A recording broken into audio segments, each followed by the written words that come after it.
Humarap sa Quezon City Regional Trial Court ang isang state witness para sa mga kaso kaugnay ng missing sa Bungero na inilipat na roon mula sa korte ng Santa Cruz, Laguna. Sa 19 na complainant, 3 na lang ang dumalo. Nakatutok si Oscar Oiga.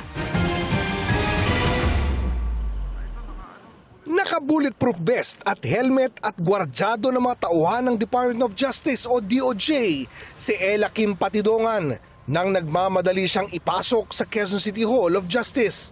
Isa siya sa mga state witness para sa kaso kaugnay ng mga missing sa Bungero na inilipat na sa Quezon City Regional Trial Court mula sa Santa Cruz, Laguna.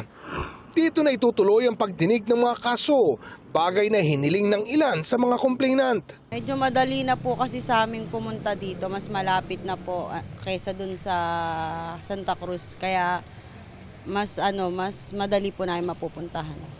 Yun nga lang, ayon kay Dayan Loyola, 3 na lang umano silang dumadalo sa mga pagdinig mula sa dating 19 na complainant. Siguro yun na po talaga yung desisyon nila, hindi naman na po namin yun mababago kahit na ano pong mangyari. Pero kami po yung mga natitira, patuloy pa rin po kaming lumalaban.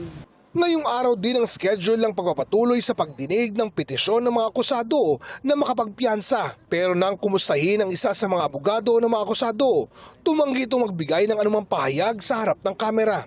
Anya, may umiiral na gag order at iniiwasan nilang makontempt ng korte. Namataan din ng media ang pagpasok ng abogado ni Atong Ang na si Attorney Gabriel Villarreal pero di na ito nagbigay ng pahayag. Oscar Oida, Nakatutok, 24 Oras.